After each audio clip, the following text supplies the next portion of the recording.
Hey guys, this is Eckhart. Hello and welcome to another Star Wars Jedi Fallen Order video. As I'm recording this video, the game has been out for just over 12 hours, but I was actually lucky enough to get it a couple of days in advance, so I've spent about 10 hours playing the game, maybe closer to 12, and according to the save file, I'm about halfway done. And I talked to Star Wars Explained, who beat the game, and he said, yeah, you're probably about a third to halfway.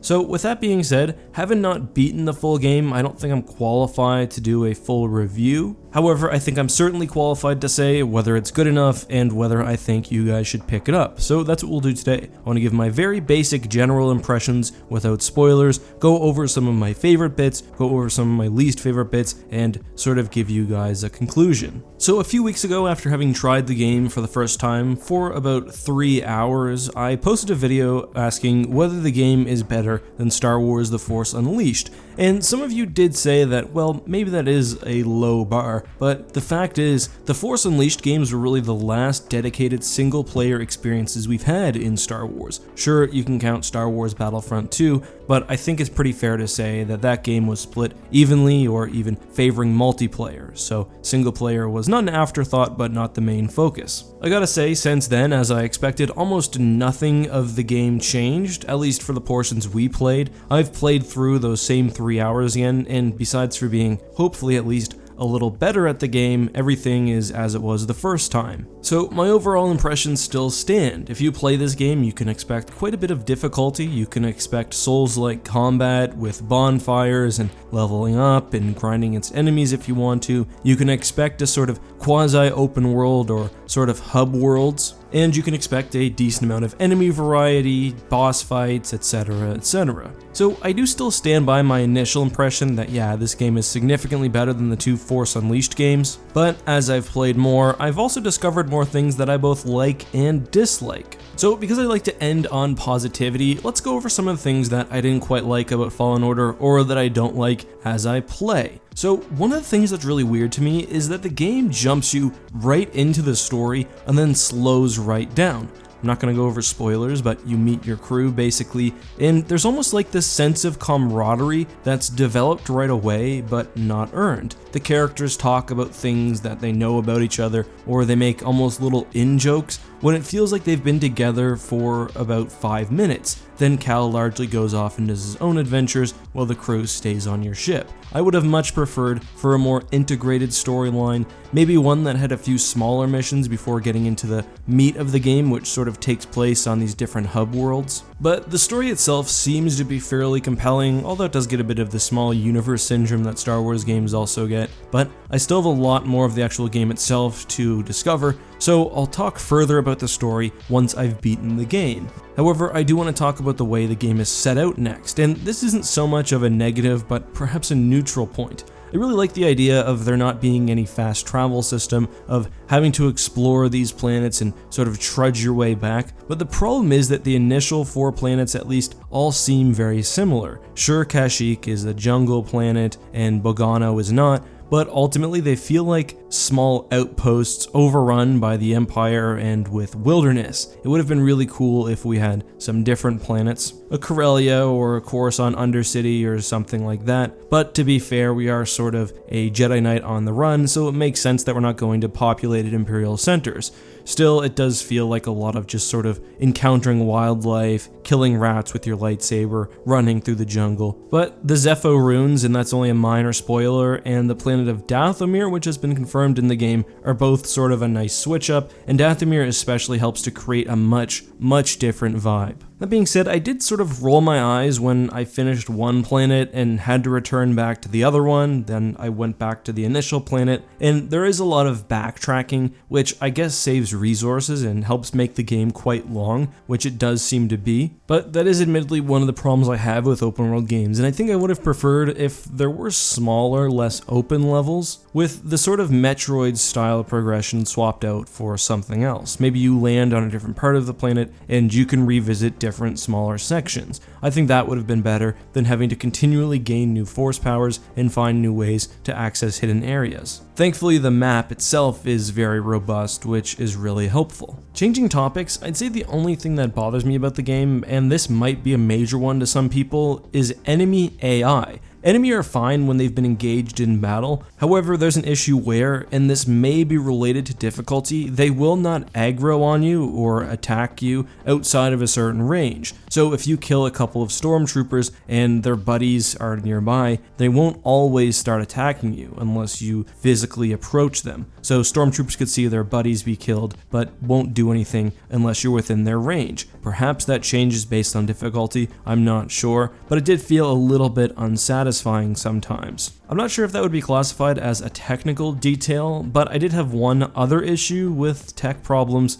Noting, however, that I was playing on the press release version of the game without the day one patch, and this may have been fixed, but after one of the cutscenes, Cal's sort of hair and his robes were always being blown by the wind, even when I was inside the starship. Didn't really affect gameplay or anything, it was just during cutscenes. It just took me out of the moment a little bit. It's like they're talking about this dramatic thing, and Cal's lightsaber is just like blowing its way off his belt almost. Speaking of lightsabers, that takes me to the last of my main complaints, and it's got nothing to do with combat, actually nothing to do with the lightsaber itself, it has to do with customization. On the lightsaber side, customization is fantastic. I think there are 3 parts that you can swap out, plus you can change the color of the material or the alloy, and then of course also the blade color. That's all great. The problem is with the customization of Cal himself. When I played the first 3-hour trial, I thought that you could get a whole bunch of different outfits, but in reality, you only really get recolors of Cal's poncho and his sort of undersuit. That was really disappointing compared to the 2 Force Unleashed games, which had dozens of zany outfits, but that's fine. So those are my dislikes, and just to summarize, I think the story at the beginning is a bit rushed and then slows down way too much.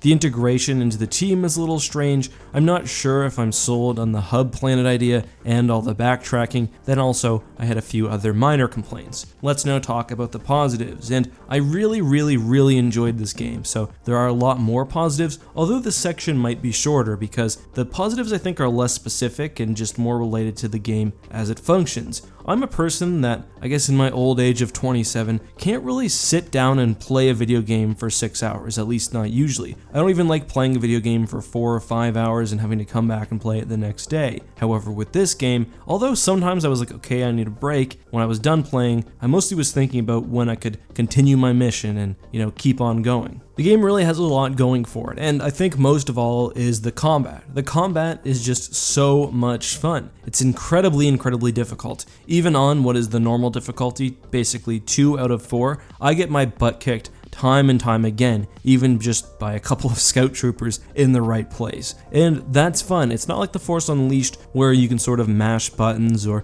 rely on a couple of force powers. You need to be constantly engaged. You need to think and act according to the situation. You need to always be ready to block and parry and roll. You need to learn the combos and learn what weapon and what force power works at the right time. And the game frequently feels like it's pushing you to your breaking point. It adds just one more enemy that you don't think you'll be able to surpass, or it adds mini bosses that you think will be impossible to beat, but you can usually manage to do so as long as you know how the game operates and you put some thought into proper strategy. That is really enjoyable and it's really rewarding. On Jedi Grandmaster difficulty, I can't even imagine how hard it must be. There are a variety of animal mini bosses, and one of the ones on the first planet must have killed me, and I'm not exaggerating at all, I have the footage, probably 30 times before I was able to take him down. Dathomir is terrifying on normal difficulty, especially if you do it as the first planet like I did, so on Jedi Grandmaster I think the game will be extraordinarily hard, and I think people are really going to like that.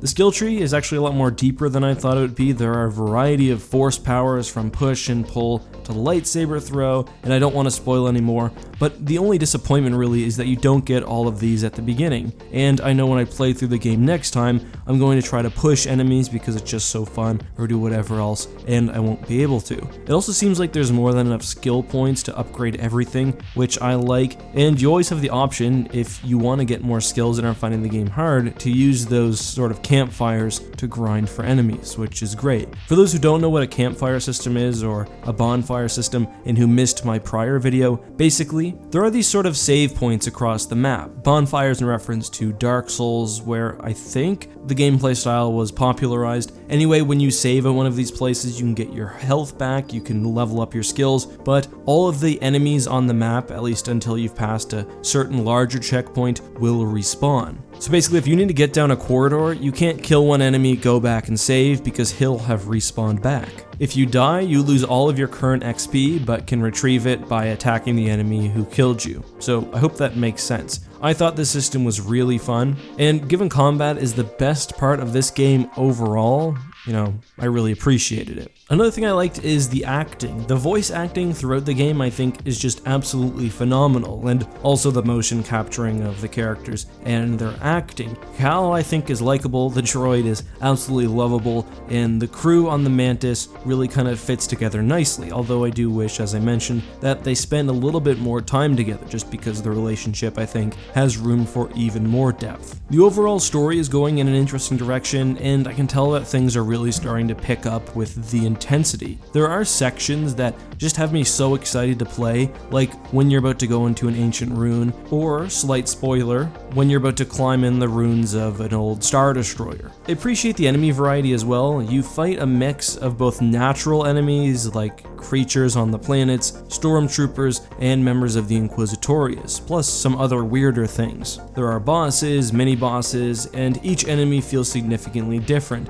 For example, you're going to be much more cautious when fighting a purge trooper, and when I'm going against them, my strategy is usually try to lure them towards some sort of edge, then blast them with the Force. And I also think there's room for a lot of different gameplay styles. Personally, I rely very heavily on the dodge and the roll, but I know others will try to use the probably more skill-based blocking system, which requires a lot of timing, even on my difficulty. And I think Grandmaster is like 5 times more precise, so that's pretty crazy. All in all though, I'm really pleased with what we got. I'm a huge fan of Jedi Fallen Order, I'm excited to play it, and I will be streaming it tonight on the YouTube channel, by the way. I love watching my recorded videos because you see the sort of nuance to the combat, you see all the little things you do, whether it's a reposition, or a slight dodge, or pulling off an attack, and you realize the true depth that the game has. It's much better than a button masher. I think it's worthy of being the first Star Wars title in plenty years, and I truly think it will be a hit for EA and for Star Wars fans. I do wish especially that there was less backtracking, that there was sort of more large set pieces, but we are limited in the time period, and I think with all of that being considered,